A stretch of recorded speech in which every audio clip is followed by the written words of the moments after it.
I'd like to begin this hearing by expressing our welcome and thanks to our three distinguished witnesses. On the first panel, the Secretary of Agriculture, Mike Johans. In addition, Deputy Secretary Connor and Budget Officer Scott Steele and Chief Economist Keith Collins. Furthermore, I would like to welcome our witnesses on the second panel, Dr. Deborah Frank and Denise Holland of the Harvest Hope Bank in South Carolina. Thank you, all of you, for taking time out to meet with us today. Your testimony and your answers to our questions will help us as we move forward with our own budget, and we value your contribution and your addition to the budget process. The purpose of this hearing is twofold. In the first panel, we want to discuss both USDA's 2008 budget request and USDA's proposals for reauthorizing the Farm Bill that expires at the end of this year, a major hurdle as we go forward in this fiscal year. This hearing will provide the members of this committee a chance to ask the Secretary in greater detail and depth how his budget and the Farm Bill will impact important programs that provide valuable services to our communities. For example, Mr. Secretary, we would like to explore with you in greater detail your proposals for the Department's food and nutrition programs. We're likewise interested in understanding how your proposals will impact rural communities, which many of us represent, such as your proposed changes in the rural housing program.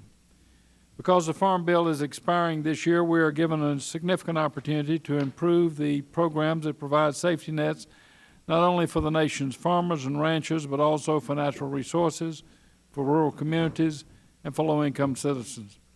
I know, Mr. Secretary, that you and your department have spent considerable time and energy over the past 2 weeks meeting with interested groups and explaining your proposals to those of us here in Congress. I appreciate your willingness to meet with us in this Budget Committee and give us an opportunity to learn in greater detail how your proposals would reform the Farm Bill. We're particularly interested in discussing with you USDA's proposals and the commodity, conservation, and nutrition titles of your bill.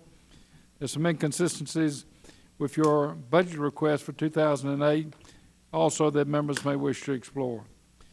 We have a second panel, and we will hear on the second panel from two guests who have taken the problem and tackled the problem head-on of poverty in their communities, of hunger in their communities.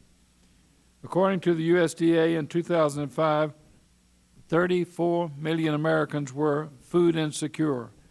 Nearly 11 million were hungry, went to bed hungry, 606,000 of them children. Unfortunately, many of the families struggling with hunger live in my state of South Carolina, and I know the problem firsthand. I've seen it firsthand, but it is one that afflicts the whole country. Dr. Deborah Franks spends her days treating poor children suffering from malnutrition in her Boston clinic, another part of the state, another part of the country, but still no part of the country escapes this problem. Denise Holland is the Executive Director of the Harvest Hope Food Bank, which provides food for 149,000 people in central South Carolina who otherwise would have to do without. I look forward to hearing from both witnesses, Dr. Frank and Mrs. Holland, about the real people whom they are trying to help and their suggestions for how we in Congress can help also.